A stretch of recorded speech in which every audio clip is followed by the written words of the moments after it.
I am Fawn Weaver, CEO and founder of Uncle Nearest Premium Whiskey and New York Times bestselling author of Love and Whiskey. Love and Whiskey. We will definitely talk about Love and Whiskey because everyone has to go out and get Love and Whiskey.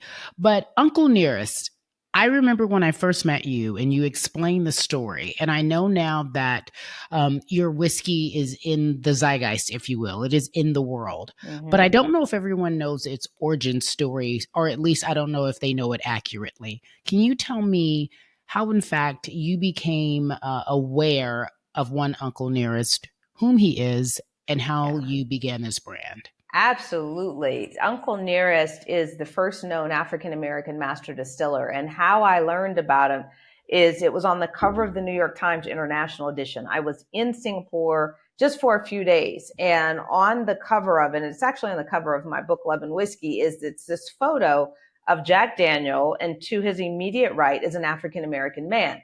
Now, I didn't drink Jack then. I don't drink it now, but I knew what he looked like. His company has done a brilliant job at making his face ubiquitous around the world.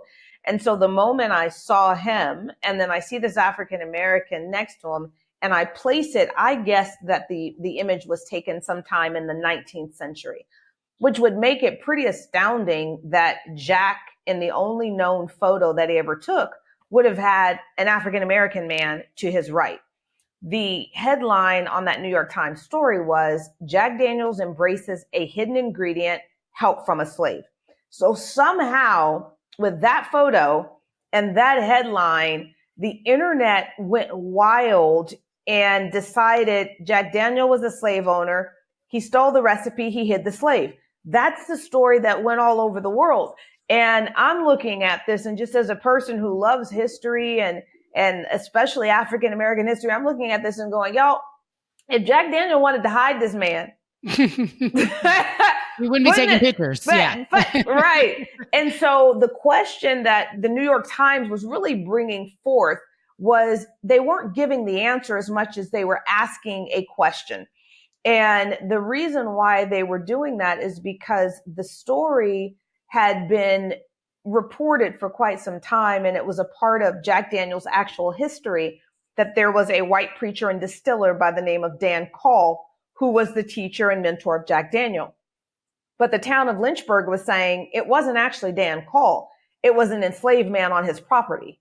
And so what the New York Times was doing was essentially putting up a lob to see if there was a way for someone to prove this. Clay Risen, the journalist, he described it as a lob because he said, listen, didn't have all of the resources that it would take in order to really dive into this story to prove it.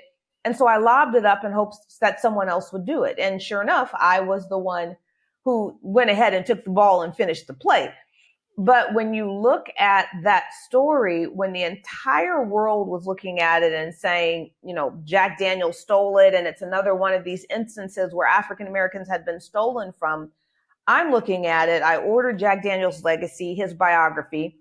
Nearest Green and his boys are mentioned more times than Jack's own family. And to understand the significance of that is to know the reporter, the journalist who wrote the biography was essentially hired by Jack's family to write this biography, even though he had autonomy as to what got included and they were not to influence it.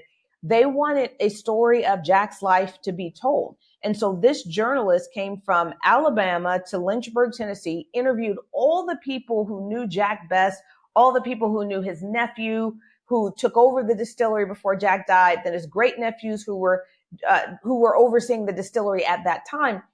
The number of times they would have had to have mentioned Nearest and his boys for them to be listed in this book that many times. And then you take that and you couple with the photo, I pretty quickly concluded that not only was Jack not trying to hide who it was that was his teacher, he was trying to make sure America would not be able to wipe him out. Amazing. I'm really curious.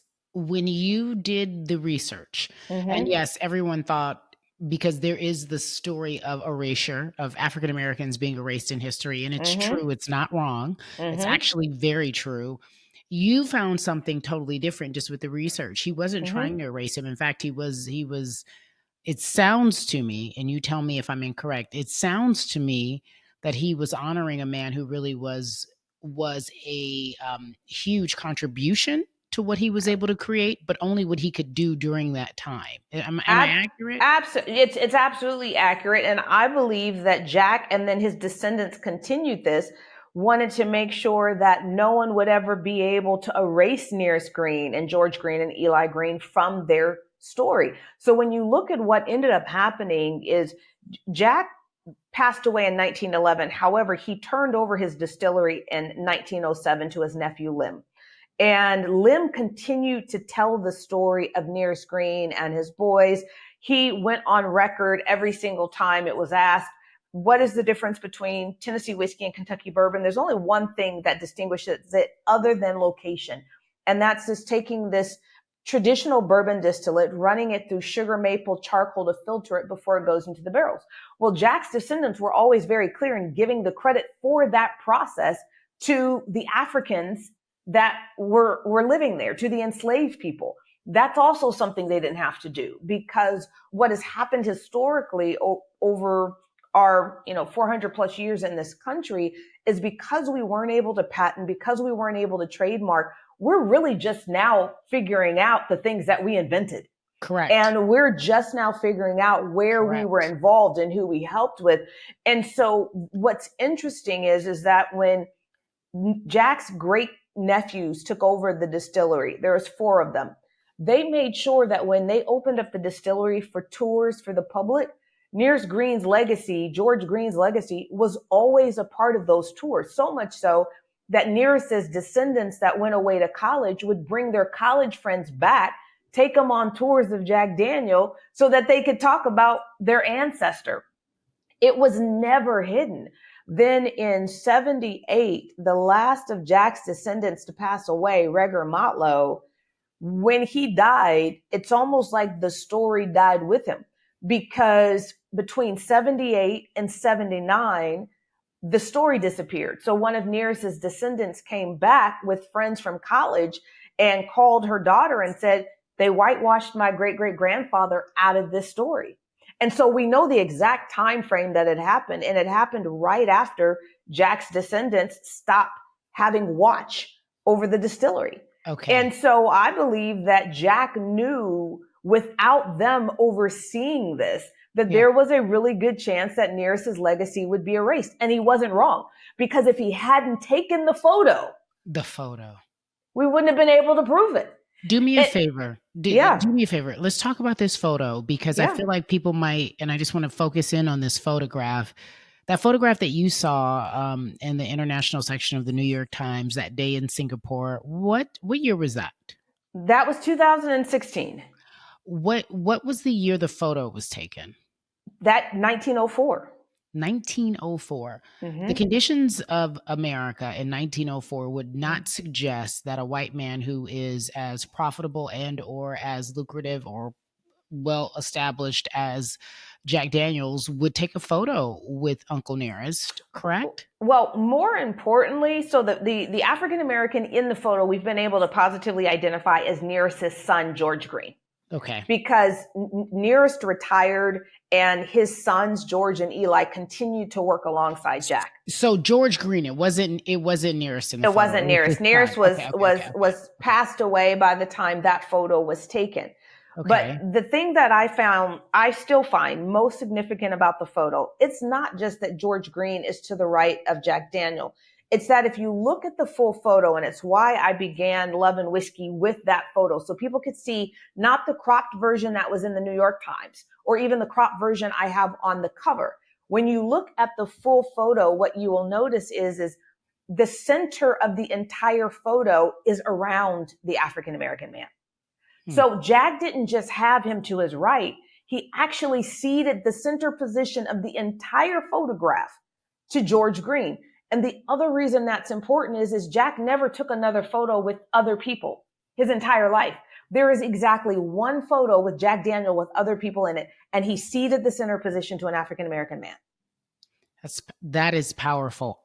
Do you know, can you tell me what happened to Nearest Green? How did he pass away? We have no idea. So the U.S. Census is so interesting, and the reason why the archives exist now, why it was created. So in 1890, a portion of the census in America was burned in a fire. It was just an accidental fire. Buildings would burn all the time then.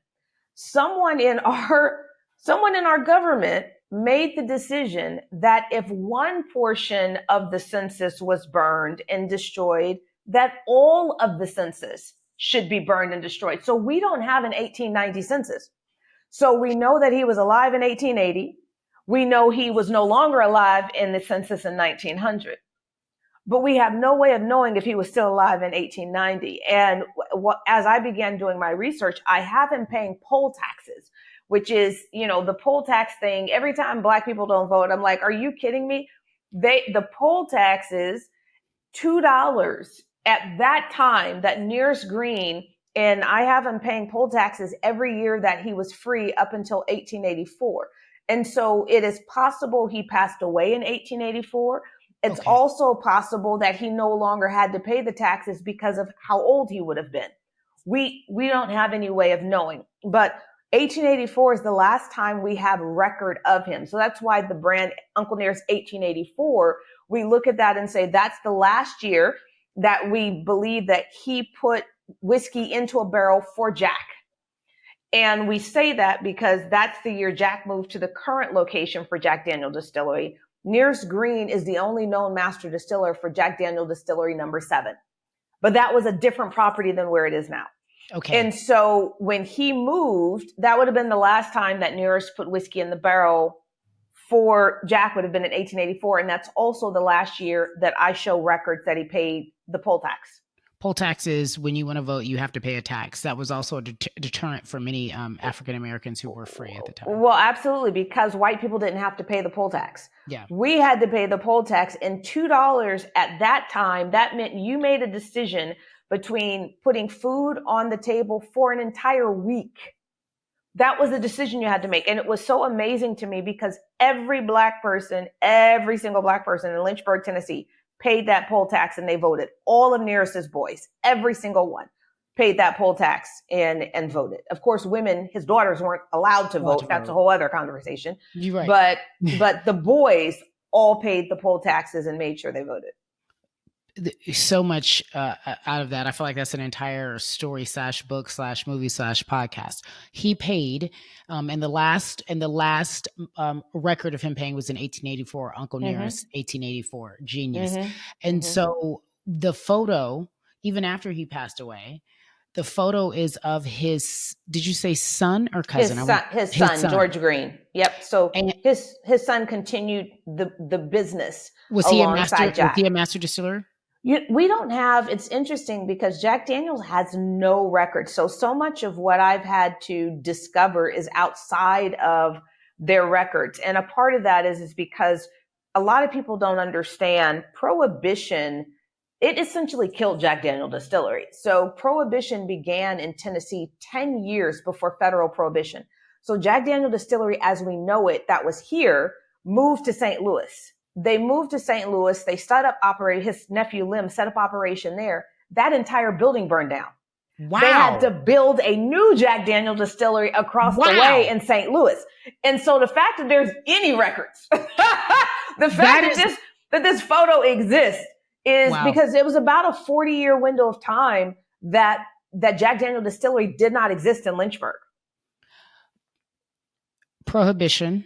Please explain. Master distiller, please. Yeah, absolutely. So Prohibition was an experiment in America that failed greatly. Huge. You had the government trying to regulate people drinking alcohol, and they had determined that the only way that you could drink bourbon, because we didn't have all the alcohols at that time, it was basically whiskey, bourbon, rye whiskey in the East Coast. And they determined that the only way that you should be able to get bourbon is with a prescription. And so the only people that were still making bourbon were the ones that were doing it for the pharmacies. And I'm like, let me get this straight. So you knew what was healthy enough to make it a prescription. Yeah, we couldn't sell it. And so what ended up happening during Prohibition is alcohol didn't go away. It just went into speakeasies. the mob ran all the alcohol. So they made all the money. And then they paid off the government officials to keep Prohibition going. Yeah.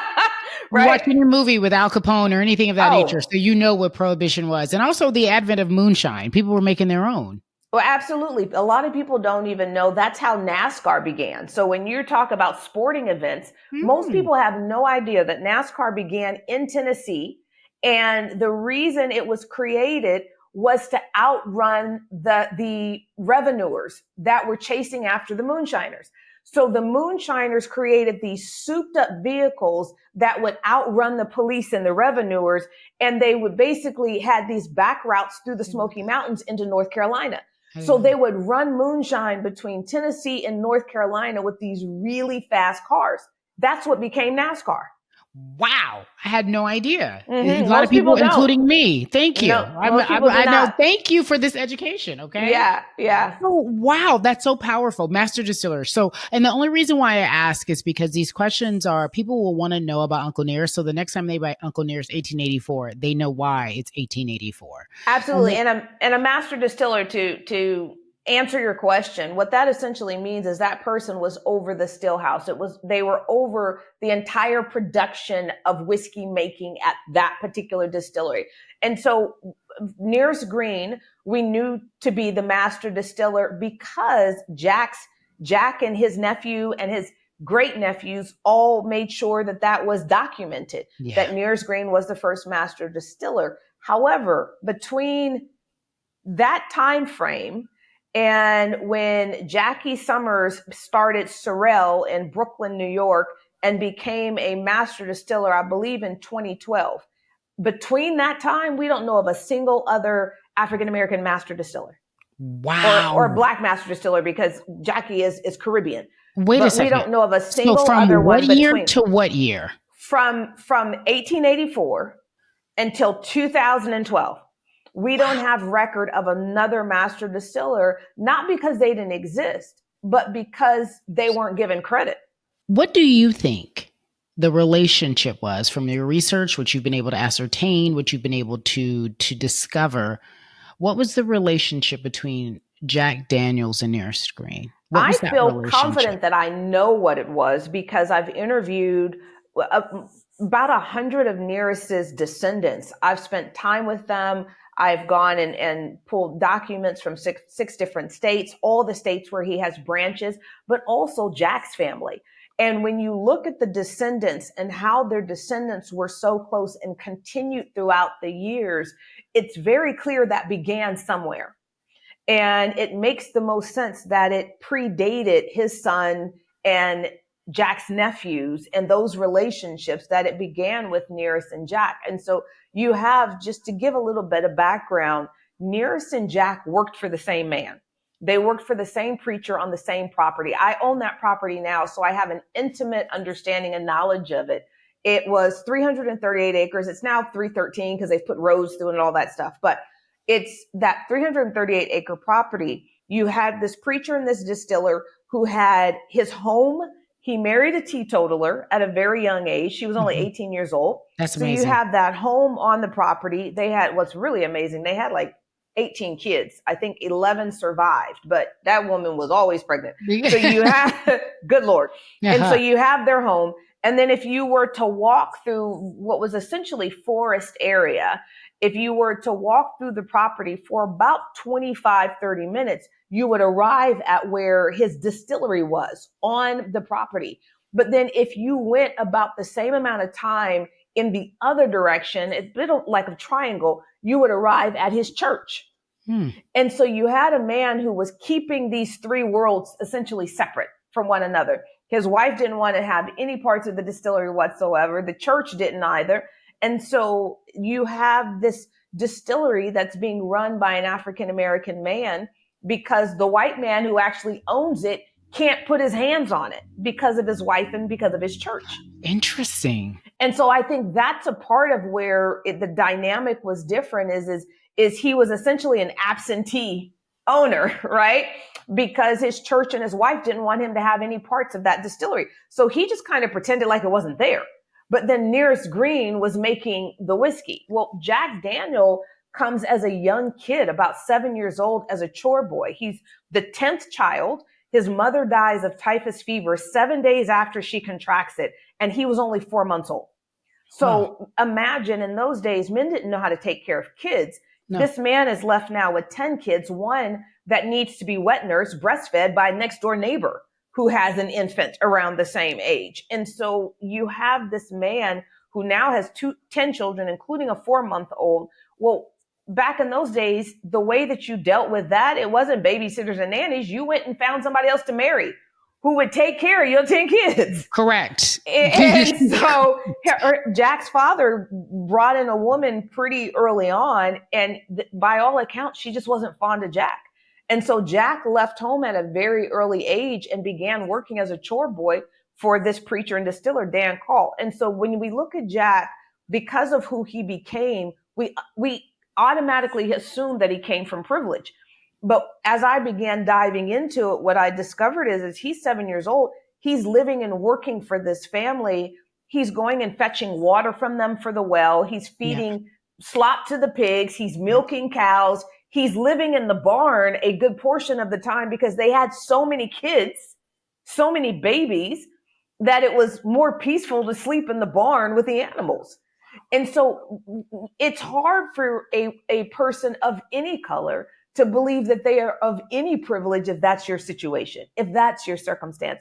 So I don't believe that Nearest and Jack ever really saw each other based on race.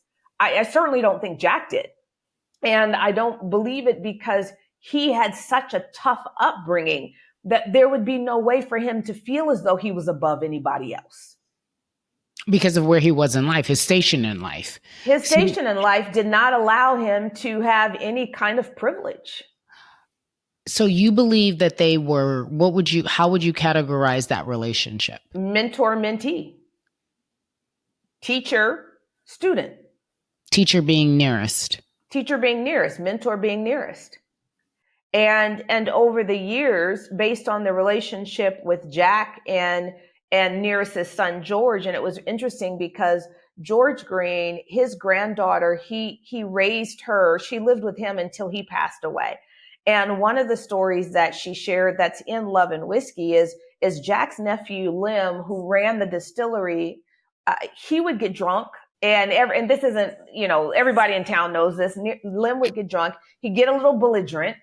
And Miss Helen, George's granddaughter, she would remember the phone ringing and someone saying, "George, can you please come talk to Lim?"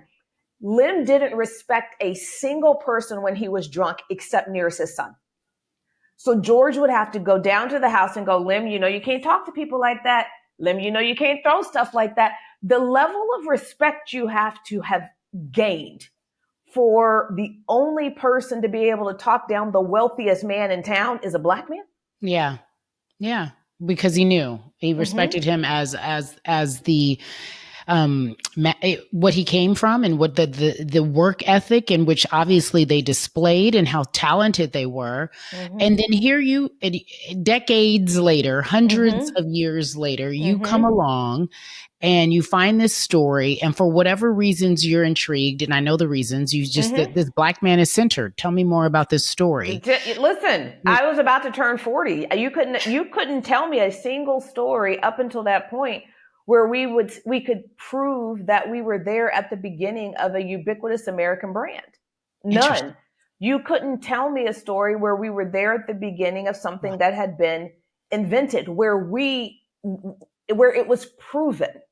Not that it's said. So you go to Houston, Texas, you have Lucille's restaurant. Her descendants have been very clear in saying Pillsbury stole that recipe of instant biscuits from her. They kept trying to buy it from her. She kept saying no. They reverse engineered it, and all of a sudden they have it. However, they can't prove it. Yeah. Right. So what we've had over the years is a history of stories that we can't prove. And with this photo and with the accompanying documentation, his biography, Jack's biography, and a few other things, I'm looking at this and going, wait, we actually have a story we can prove. And that was new for us. And your idea, when you knew that you could prove this story, its origin, its history in the African American culture, your idea was to do what then?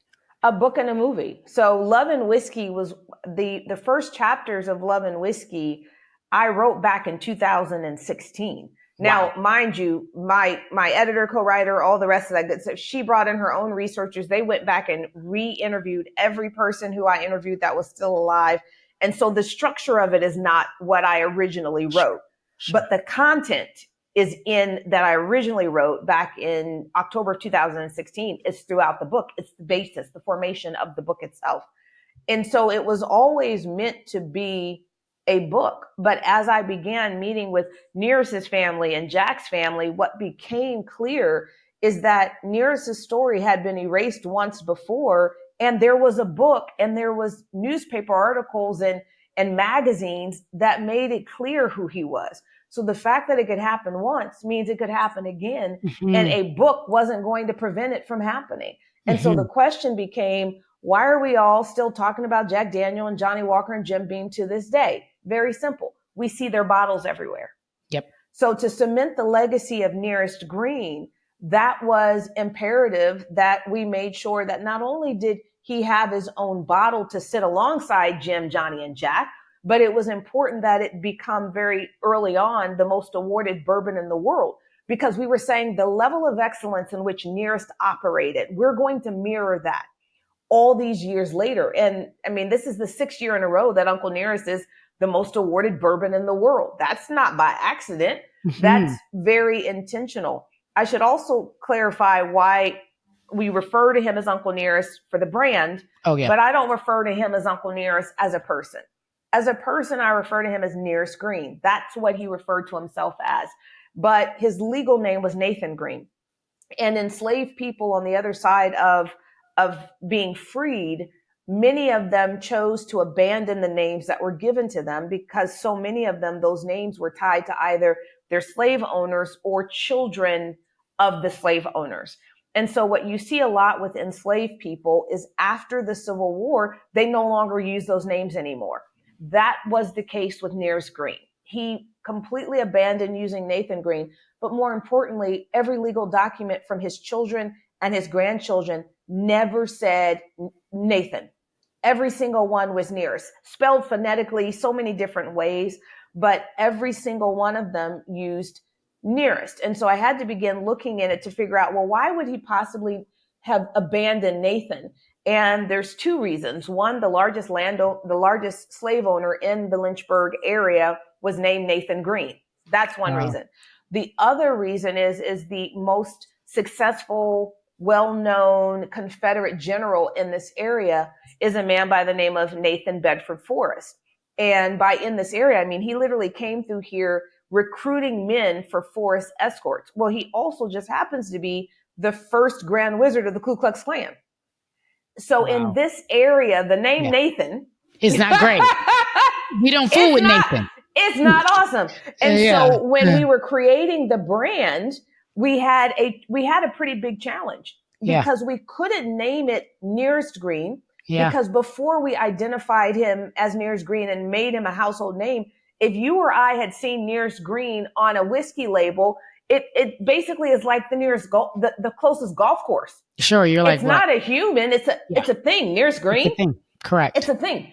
And so we couldn't use Nearest Green until such time as we identified him as a human being. And so we really only had one choice of what name to use. And it was the name that everybody in Lynchburg, white and black, referred to him as, which is Uncle Nearest.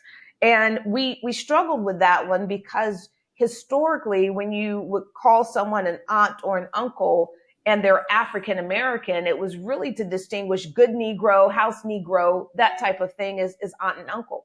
In Lynchburg, in that instance, the most well-respected people that were there were Uncle Nearest, Uncle Jack, and Uncle Felix. 2 of the 3 were white. Okay. And so it wasn't a matter of good Negro. It was a term of endearment. It was more importantly a term of respect. And so even though we knew we would have to explain that, we decided we would go with Uncle Nearest. But if you look at the name of the distillery, we announced that in 2018, before we started building it, all the rest of that. that was always named Nearest Green Distillery. It has never been named Uncle Nearest because we were confident that at some point we would make Nearest Green's name known around the world, where when people see it on a bottle, they know who it is. So about a month and a half ago, we released Nearest Green Tennessee Whiskey, because now when people see that name on a bottle, they know it's Uncle Nearest. That's right. You've built the name. You've built the Uncle Nearest name in a way in which people are very familiar, and it is a part of our world in which we live. Congratulations to you on that business model. So smart, so divine, but almost just, it was appointed. It was, God knew that you needed it. It happened it feels to me very divine. It feels as if today in this moment, God says, look at this article while you're in Singapore, have this vision. You want a book, you want a movie, but then there's just so much more to it. For everyone listening, I had the wonderful opportunity to visit. And it is a beautiful property that you have, you've created such a beautiful living legacy to Nearest Green, and it is for the world to see. But you've also done, not even on the business aspect, because we're going to get into that, because that's phenomenal. But you, to me, did the unnecessary step that most people forget to do, and you brought in his descendants, and you said, I want you also to be a part of this. Now, that to me is another divine appointment, and why I believe there is so much success because of the intention behind the product. Can you talk to us about how you were able to find some of Green's descendants and incorporate a relationship, a work relationship, a mentorship, if you will, to make sure that they can understand who he is and also benefit from it in many ways, and perhaps come back and work for their uncle? In theory. Yeah. So before we ever sold a bottle of Uncle Nearest, before any were in the marketplace, we had already begun paying for the college scholarships for every single one of Nearest Green's descendants. We were paying for all of them to go to college. And so Nearest Green's great-great-granddaughter, our master blender, Victoria Edie Butler, who was phenomenal, I met her attending the graduation of her niece, who we had just put through college at the University of Tennessee, Chattanooga. And she was graduating with honors. She invited us out. We came out. That's how Victoria and I met. And so the interesting thing is my dream was always to have the company full of Green descendants. But I didn't think through this very well, because if I had, I wouldn't have paid for them all to go to college. You would have been like, come on. Because now they're looking at me like, let me get this straight. So I have my JD, I have my master's, I have and you want us to come work in Shelbyville, Tennessee, instead of New York and California and Texas. And I've had zero luck. Zero. So it's really just Victoria and I, and the rest of the Green family members. They come, they support, they bring their friends to the distillery, but they are like, y'all, we're not coming to the middle of Shelbyville, Tennessee, when we have so many choices to do whatever we want. However, that being said, I have not given up hope that over the years that we're going to have so many Green family members working at the distillery and a part of the family business. I look at this as them out there sowing their royal oats, right? Yeah. You got one working at a PR firm in San Diego. You got one a few of them actually down in Texas.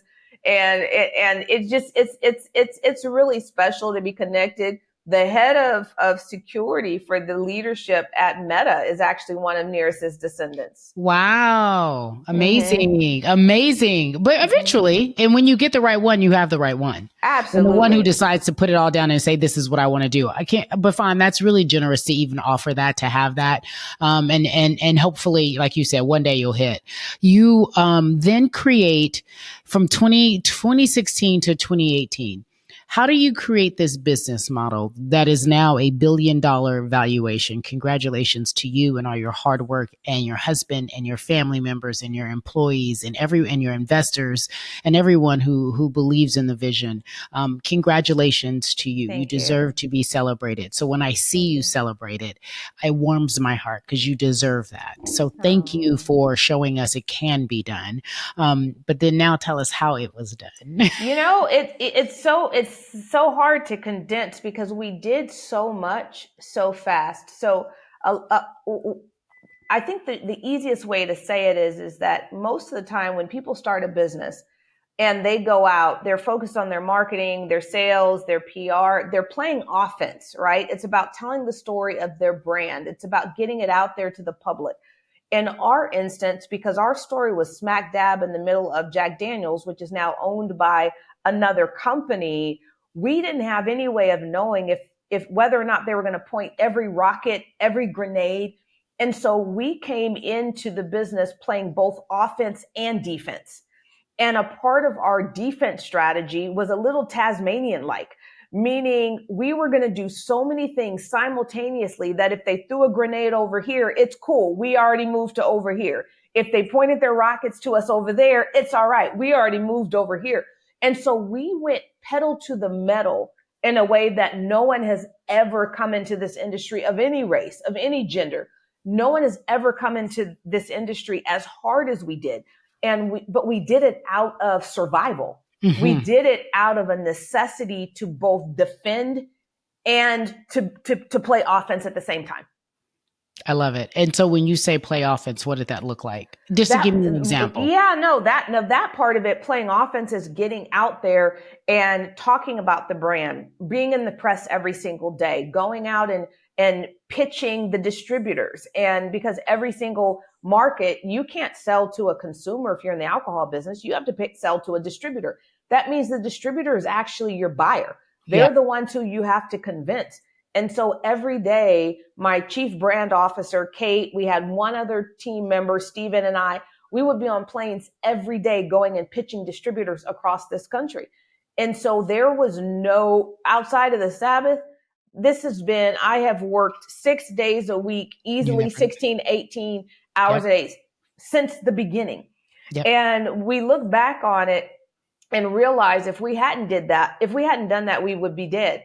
Not because Jack Daniel's parent company would have killed us, but because this business has a 99.99% failure rate. They didn't have to do anything but sit back and do nothing. And the likelihood that we would have failed was really, really high. And so for us, we had to do so much to build this brand and to build it with a coalition of everyone. People looking at this would think, okay, well, it was an African-American story. It was built by an African-American woman. So surely the consumer is African-American, but that's absolutely not true. In 2016, we weren't drinking bourbon. Yeah. Like you could count on a few hands the number of people. And so everybody was drinking Jack though. Yeah. Well, but when you looked at even Jack stats, African Americans didn't even represent a full percentage. Oh, really? Why? Mm-hmm. It was just the marketing of it then, right? It was just the marketing of it. African Americans, Black people as Black Americans did not represent a full percentage. And so a lot of people don't understand how difficult it was to build this brand because we didn't have us as a base. Wow.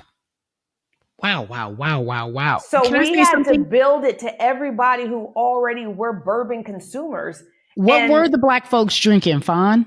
Not that you have to Crown and cognac. I was about to say, where the purple bag at? Because we put our dominoes. Yep. We put the dominoes in the purple bag when we grow up. This is what you know. You don't know why it's there. It's just in the house. It's just in the house.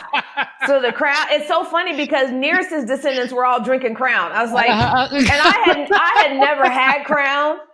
And so I said one day, because one of his eldest descendant in St. Louis, she would hide the Crown when I came over because she felt guilty. I said, Auntie, just let me taste the Crown since I know you hid it. She had it under the sink. I was like, you don't have to hide it when I come around.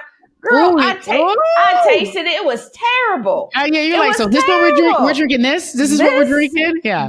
I was like, no wonder we have a hard time drinking bourbon. We've been drinking trash for so long For so that we long. don't know what quality tastes like. And so we really had to train the palates of a lot of women and people of color to really be able to enjoy the quality of a pure bourbon. You tell me, I'm just going to mirror back what I think I hear and what I've noticed with a lot of successful brands, even with individuals. You made it so, your story was so very niche, not your audience, but the story. The story of Nearest Green was so very particular, and it was the story of this master distiller who created hand in hand, taught Jack Daniels in many ways, right? Would you, is that fair? It absolutely is. I would say the way when we began this, we were always very clear in saying we weren't just building a bourbon brand, a whiskey brand. We were building the next great American brand, hard stop. Yeah. And we believed that we were creating the next great American brand that would be embraced by every American.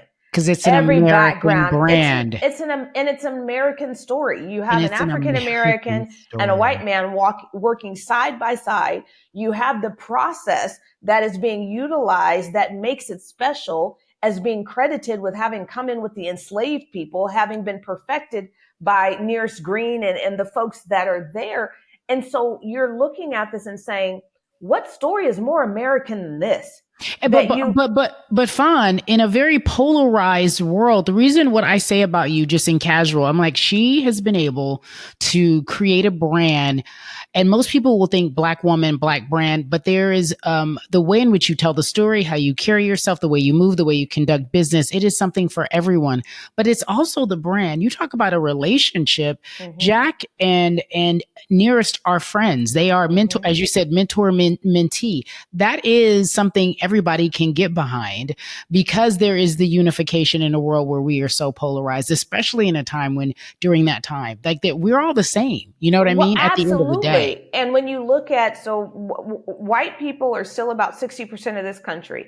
African Americans, Black Americans, 13.9%, right? So the two of us combined are about 75% of the population of this country. And I'm telling a story that is uniquely credited with those two people, with those two groups.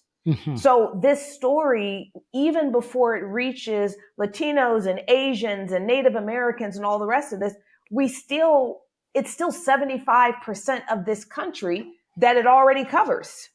But I think also it's a story of a white man embracing a Black man in a time when that was not considered appropriate and or legal and or kosher, whatever word you want to use. And when you see that, that to me is hopeful. It's a hopeful story. It's a hopeful story. We're looking at someone who was potentially the first known ally for us, and not just an ally of Nearest and of his son George and his son Eli, but you're talking about a man who built a company in the 19th century in which he paid people on tenure, not race. Wow. That was unheard of. And so I was really fortunate that when I arrived in Lynchburg, Tennessee, Nearest's granddaughter was 106. She was still alive. But you also had all these African-American men who had spent their entire careers working at Jack Daniel Distillery. And when I tell you, you're talking about men who were working there in the 40s, in the 50s, in the 60s, and every memory they had was Fawn. How is that even possible? And they would talk about how if they were doing a particular job and they were paid a certain wage, and a white person came in after them to do that same job, they were paid more than the white person. That is unheard of in that day and age. And that continued throughout the legacy of this distillery. Of Jack's descendants continued to be allies. It would be nice to find more of those allies. It would be nice to tell more of those Yes. stories. It would be nice to Yes. have those allies at the forefront. And in today's America, I'm talking as in 2024, telling those Yes. stories, finding them, highlighting them, celebrating the people that they mentor and mentee with, work with, teacher, student, whatever that relationship is. We could use so much of that. Um, do you ultimately know, because there's so much more than just for you? I already know that. You haven't shared that with me, but there's so much more than just the whiskey. I know that you bought, you guys are working on a cognac, from my understanding. Absolutely. We're the largest cognac vineyard, the largest vineyard owner of Grand Champagne grapes, which is the creme de la creme of cognac grapes in the city of Cognac, France. It is absolutely the first time an African American has bought vineyards there. But I Mm. also believe it may be the first time an American has, period, because the process there, you can't just go into Cognac and buy vineyards. It doesn't work that way. If you buy a property and it has only, if you try to buy a property, and this could be a $20 million property, if it has even a half of an acre of vineyards, the city controls it. Mm. The city controls the purchase process. So you could go in, you could actually place an offer, you could have that offer received and go into escrow, which, by the way, happened with us. You get into escrow, it gets printed publicly in the newspapers for people to bid against you. And there is a single person who oversees the process that makes the determination of who in that bidding process gets to buy those vineyards. Wow. It's no joke. And Wow. so in And so selective, pitching, and understandably so, because they want to keep it creme de la creme, if you will, I'm assuming, or. well, generational. So the Oh. difference between cognac and other spirits is that in cognac, the majority of cognac is not made by the houses we know. Hennessy only makes about 2% of their own product. You have all of these generational farmers and distillers, small family businesses that have been doing this for 20 generations for all the big guys, for Remy, for Martell, for Courvoisier, and for Hennessy. So when they're looking at it, they are looking at it and saying, who's going to take care of these vineyards the best? And who is going to protect this for generations to come? So smart. And my mindset is so focused on generations to come that they were comfortable. And when you think about it, Americans in general, that's usually not how we think, which is why I think Americans have not been able to buy there before. Because we come in there and we're thinking about this generation, what we can build in this generation. And I came in and I shared the story and I was focused on how I'm going to keep those farmers and those distillers working for the next 20 generations. My pitch was completely different, but my pitch was from the heart. Mm-hmm. And they approved it and we bought that property. So it's not named Uncle Nearest, but Uncle Nearest Inc. does own now that French company. And the name of the company? Not sharing it. Not yet. Not yet. When do we get it? When do we get the? You're gonna wait. You'll begin hearing about it toward the end of spring of next year. All right, I'm fine. I'm patient. I'm fine. Yeah. I'm here to support and talk about all the time. Yes. Okay. So then, I also though believe, Fawn, that there is still more beyond that. We already bought a vodka company that releases. Yeah. We have completed the rebranding of that. That goes back into the market next year as well. So Uncle Nearest Inc. will go from being a single whiskey brand to being a portfolio company that owns a whiskey company, a bourbon company, that owns a vodka company, and that owns a cognac company. The only thing we'll be missing is tequila, and I'm not mad about that. And I'm not mad about that. We got enough. Mm-hmm. What do you feel about? I also feel, not that it wouldn't matter if it would be wonderful to embrace, but how do you feel? And I do know that there was some pushback when you talked about other brands or stars or celebrities aligning and creating their own, their own version of a cognac and or bourbon or tequila. What was your philosophy on that? You said you weren't necessarily worried about that space because it was a different brand philosophy. I don't worry about anybody. So this is right. the thing. So if you've ever spent any time around Greg Popovich, I am the school of Greg Popovich. And players would always come to the Spurs and they, come to, and if they weren't a part of the Spurs culture yet and they got traded in or whatever, and they look at these scouting reports and they're like, where's the scouting report? It's a page long. And Pop's philosophy was always, if you do your job, you don't have to worry about what they do. You do your job with excellence. And so I don't care if it's a celebrity or not a celebrity. I come from a school of thought where if we do our job, it doesn't matter who else is in the industry. So I have every celebrity that has come in, if they've reached into me and asked for advice, I've given it to them. The number of celebrities and their people who have reached into me over the years, but they reach into me wanting to do some type of partnership. And every time it's a no for me. And the reason it's a no for me is my focus is nearest. I don't want a single distraction. And I want nearest to be that star.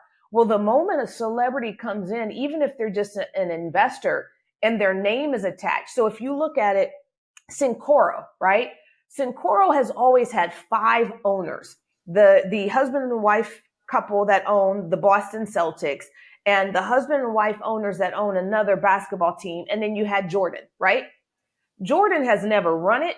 Jordan has never really been involved in it other than he's one of 5. That's why it's called Cincoro. There were always 5 equal partners. Who do we know from Cincoro? Jordan, right? And so it rises and falls on Jordan. Lobos Tequila, that came out. And the person who founded it, I believe this Diego, his grandfather, I think, created Lobos in Mexico. And it's got this amazing story to it. None of us know that story. We know it's LeBron's tequila. That's it. But here's the thing. LeBron drinks red wine. All the time. Therein lies the problem, right? Yeah. LeBron wins a championship. He's going and he's drinking a bottle of red wine. If he wins a big game, he's drinking a bottle of red wine. And so the challenge with celebrities being connected to spirit brands is that if that is not what they are investing their time and energy into, not just posting a social media post every 6 weeks or 8 weeks or whatever the agreement says, but they're really in there creatively helping to run the business.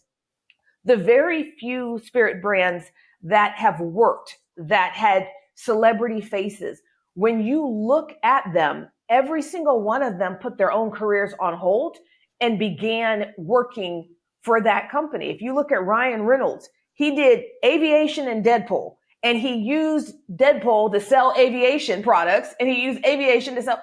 But you couldn't go around this country and not see Ryan Reynolds on the side of a billboard, but he was truly the chief creative officer. Those commercials, all that social media stuff, Ryan was doing that. You had George Clooney just went back to the red carpet in Venice, right? And it was a whole big deal. It's his first time to the Venice Film Festival in the last decade, all this fanfare. Well, what happened the last decade? He was building Casamigos. And so you take The Rock with Terramana.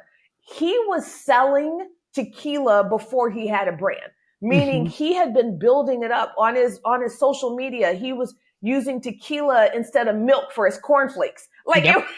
Right? Every one of his cheat meals, he'd always have Terramana right there. We'd sit there and watch. Always. And so what most of the celebrities that are coming into the spirits industry don't understand is you actually have to be a part of the business.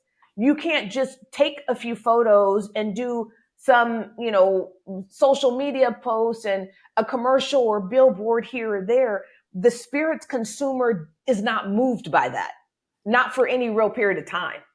Was your intention, and obviously, I mean, initially, because it changes, right? It's almost like a TV show. What it starts out to be and ends up being is something totally different. But was your intention to create a brand that would sit in the culture, and I'm talking about the Black culture specifically, that would sit and represent something for the culture? No, there's no way for that to be a plan. The culture wasn't drinking bourbon. So if I had created it for me, I wanted to create the next great American brand, Hardstock. You cannot look at America and not see the influence of the culture. It's impossible for something to be a great American brand and the culture not be a huge part of that. And let That me is be clear, when you say the culture, you mean the African American culture. no, when Everything? I mean What do you the mean? culture, it's really funny. I was speaking at Jordan and Jordan Brands, and they Okay. said, we keep hearing about the culture, the culture, the culture. We know the culture Correct. consumes a lot. Can you define for me the culture? It was the first time I'd ever had the question asked. And the best way I could describe the culture, I can't say it's Black Americans or African American, because I don't think there's anybody in this world that would not say that J-Lo and Eminem are a part of the culture. They are absolutely a part of the culture. What I define the culture is everybody who is moved and influenced by hip hop and Afro beats, meaning they're on 2 and 4. So this is the best way to explain this. When Berry Gordy, what made him so successful with Motown is he realized that the culture, this is Black America and everybody we hang around, everybody that hangs around us, dances on 2 and 4, claps on 2 and 4. All of you have friends, I'm sure, that are not Black, but they have a similar rhythm to you because they've been around you a long time. Sure. Those people, Berry Gordy understood, they're all on 2 and 4. Okay, now you got American Bandstand over here. They're all clapping and dancing on 1 and 3. So what Berry Gordy figured out is if I can create music that hits 1, 2, 3, and 4, I bring Black people and white people to the dance floor. But everybody that's on that 2 and 4, that's our culture. It's all been influenced by us. It's all Afro beats. It started with our music. I think Sidney Poitier has the best line ever in Guess Who's Coming to Dinner, where the Tracy Spencer is trying to understand why Black people have more rhythm than white people. And Sidney Poitier's response was, you do the Watusi, we are the Watusi.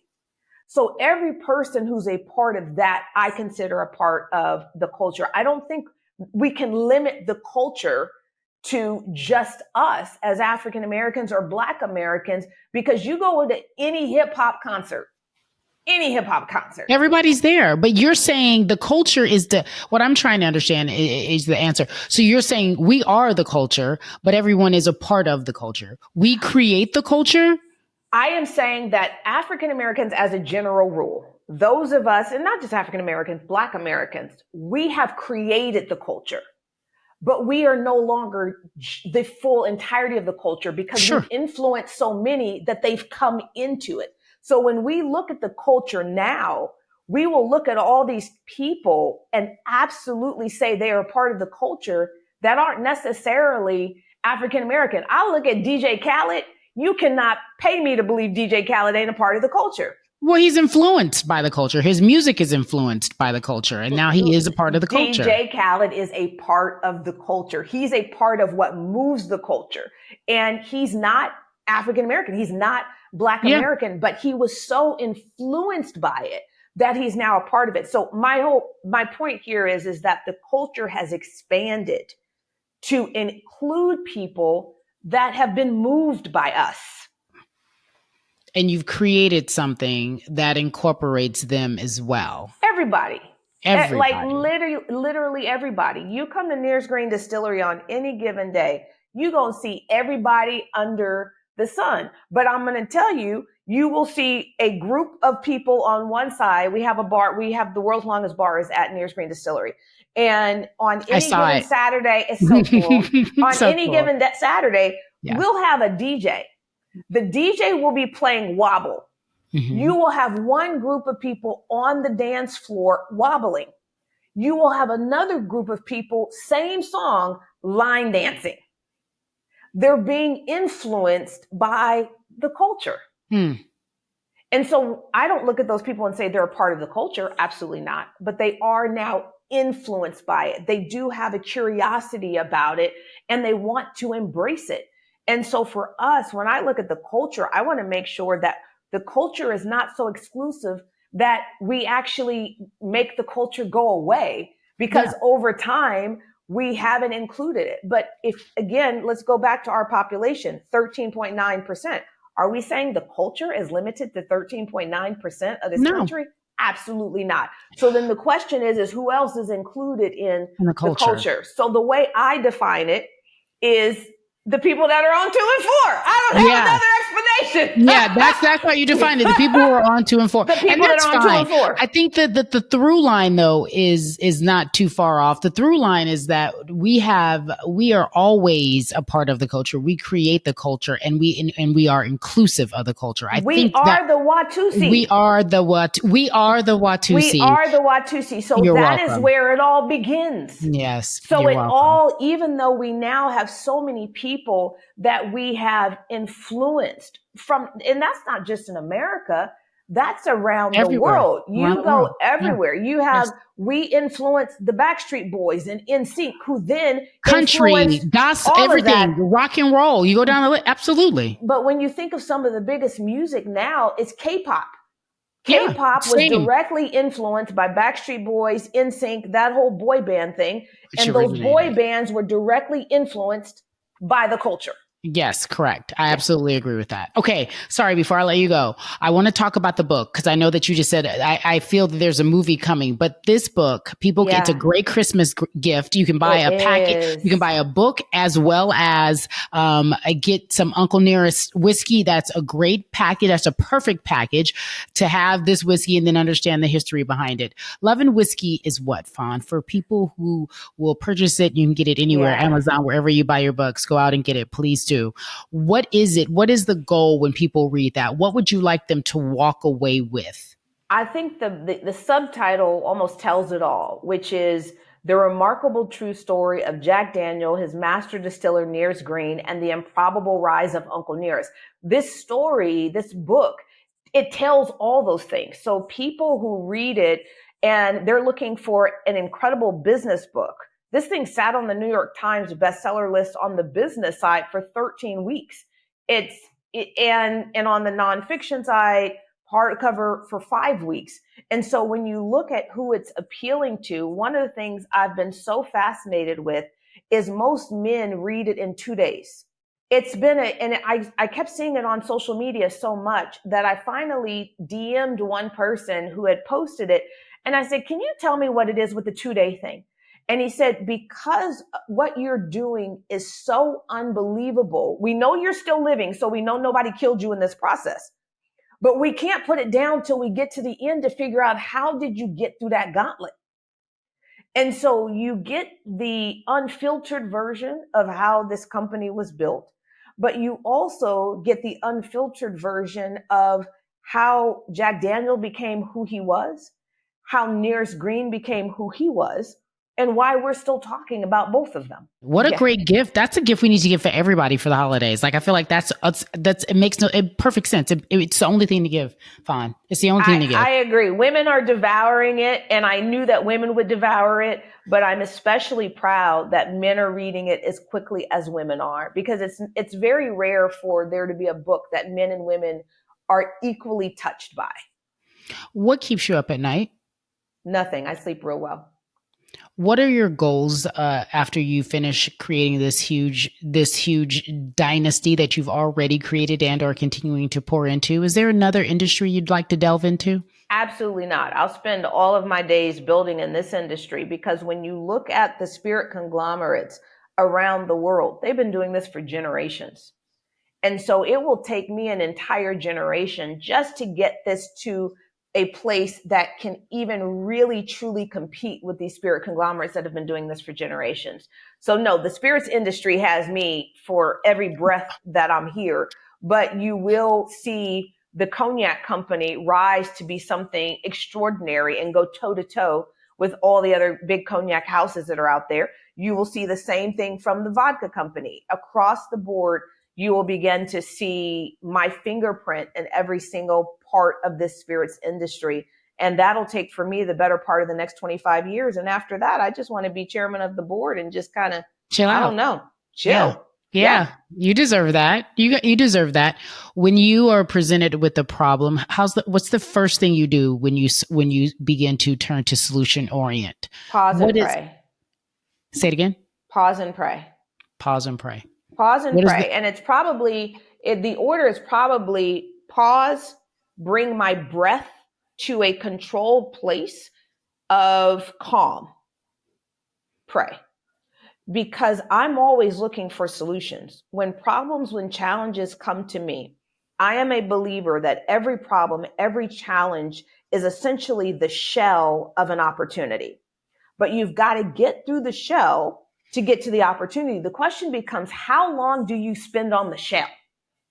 And so for me, I'm always trying to get to the opportunity at the middle of it as quickly as I possibly can. So I do not waste my time or breath on the shell. And when you say you pause and pray, is the prayer, God, lead me, show me, give me the solution? What is it? No, it's no particular prayer. It's just a continual conversation. And it's usually, I will pause and it's whatever the conversation is, because the thing is that I'm talking to God all day long. Mm-hmm. And so the pause is more so for him to be able to share with me what direction to go in next than it is for anything else. Mm-hmm. I like shortcuts. Yeah, same. Look, so if he gonna give me a shortcut, I want to hear it quick, fast, and in a hurry. When you look back over your life, and from the moment you read the article to where you are today, obviously you're in continual praise and gratefulness, but you also know that he gave this to you. It is so beautiful to watch the celebration of Black women. And I think that oftentimes there is this narrative that we aren't celebrated, but if we take a moment to pause and pray and to acknowledge, we see more of it than we really think we do. Absolutely. And so I thank you today for me, for one, giving me encouragement, but two, reminding me that we are celebrated and we are winning in a world that may make us feel sometimes, especially after the election. You put a post up, and I think that people may not have received it the way in which your intention was. And I understood what you were saying. 99% did. I didn't get negative responses. Oh, good. On that post. I'm glad because I felt like people were pushing back. Maybe that was a private conversation, but I was like, I understand what she's saying. That's and I private. love and I love that. I love what you said, because you're like, look, no matter what, he's still on the throne. Y'all, this is going to happen every 4 years. Country, yes. You have a country in which people have different worldviews. People got so upset after that election, like Jesus died again. Okay, so we need to start there at understanding that, she got further to the White House than any person. When you look at side by side, how her performance was compared to Trump in 2020, wiped the floor with him. If you look at her performance compared to Hillary Clinton's performance, I think she got like 4 million more votes than Hillary. Kamala got I think it's 4 million more votes than Hillary did, and she got like 6 million more votes than Trump did on the last election. And Hillary won the popular vote. More people voted for her. It was the Electoral College that stopped the win. I hear what you're saying. What I took from your message was, and everyone couldn't receive it because there was so much pain, and it reminded us, many of us, I'm not speaking for all Black women, but it reminded them of their personal experience, primarily at work, I would think. But the reality was, we have to dust ourselves off, figure this out, and get back to not focusing on the shell. Let's get back to figuring out the solution. But most importantly, what did our ancestors go through? I'm speaking from somebody who was broken. I'm like, my ancestors would be embarrassed. Listen, they would beat our tails over the nonsense that was going on. They're like, you do realize we came here in chains. Well, even if we just go back to the 60s, y'all, we could be legally fire hosed. So we have to understand, number one, the progress that has been made has been great. Mm-hmm. And you cannot ripen a peach with a blowtorch. Mm-mm. Every 4 years, we keep trying to take a blowtorch to this peach called America. Mm-hmm. We are still in our infancy. You travel the world like I do. There's literally bottles of cognac older than our entire country. Correct. So we have to remember, every 4 years, democracy is working as it's supposed to, but that means that you have people from different backgrounds, different worldviews that are not going to agree with your worldview. It's going to happen every 4 years. And if we allow ourselves to be rocked every 4 years, like people were rocked in this election, come on now. We would be exhausted. We couldn't continue. And that's not what we're built from. It's not in our DNA and it's not our cellular memory.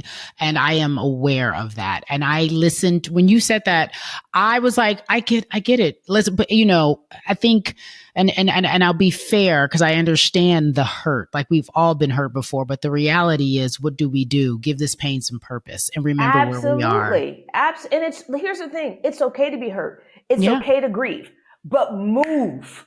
Like what our ancestors did to get us to this place. It is disrespectful for them.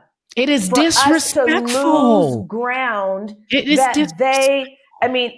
when an African American doesn't show up to vote, it is so annoying to me because knowing what our ancestors went through to get us the right to vote, not voting to me is absolutely absurd because this was not something that was given to us. Yes. This is something that was fought for with blood. You talked about poll tax at the very beginning of this podcast. And it's just a reminder as we wrap this podcast, it's disrespectful. It really, truly is if we don't go out there and vote and continue to fight in whatever way that looks for you, for me, whatever the mission is. When I think about how successful you've been in business, which is why I wanted to talk to you, your mindset is different. And this is why everybody doesn't have $1 billion corporation, right? So everyone doesn't have it. But if we could incorporate that, mindset, what is your message? What is your message, not just to Black women, but what is your message? When you go into any process, your business philosophy is what? Is there an elevator pitch to your business philosophy? No, but stop getting stuck on the challenges. Stop focusing on the challenges. The way that I describe it, because people love to ask me the same question. What has been your biggest challenge? And I always respond to them. That's like asking Sydney McLaughlin, which hurdle is the most challenging hurdle? What the hell? You're a hurdler. So every hurdle is like my job is to keep the pace, to know the rhythm in between those hurdles. That is my job. So as an entrepreneur, you can't get stuck on the challenges. Those are simply hurdles. They're supposed to be there. If you want to be a Cari Richardson or a Noah Lyles or any of those folks, don't be an entrepreneur. Yep. Your track will not be clear. It won't. But that's in life. I needed this in my spirit. Thank you for that. Don't get stuck on the challenge. Don't look at the shell. Let's get to the middle of it. Let's get to the solution. Let's figure it out quick. It changes your whole philosophy. Fawn, I'm telling you, I don't know about anybody else, but this is for me. This word was for me. You always have a word. But this was for me. And we so need to hear that. We need to hear that. We need not, when people were, we have different people in our lives, and it's a mindset that some people can't adopt. But once you show them it can be done. It can be done. I tell people all the time, I deal with challenges every day that have taken entrepreneurs out if they had to deal with it one time in a 5-year window. And I deal with them every day. And for me, when I look at something and there's a challenge that comes at me, I don't have time to sit there and focus on that challenge. I've got to find the solution as quickly as possible. And if I feel stalemate in that solution, guess what? I'm working on something else that I already know the solution for. Because when that happens, it's a little bit like if you're looking for keys, you can't find the keys. You finally stop looking for the keys, and all of a sudden, keys are right in front of you. That's the same way it is with challenges. If you keep looking at the challenges, you miss the solution.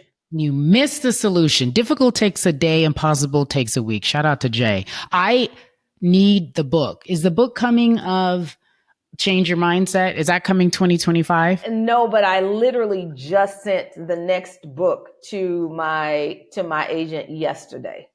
Okay. So it is not that title, but that plays a huge role in it. You gotta give these gems to the world, because you have been anointed, set aside, and appointed. And I'm so grateful that you took the time to talk to me today. I really needed that. So I thank you. I thank you, thank you, thank you. You I are a am so treasure. grateful for you. You You are a are a treasure, treasure. sis. You are.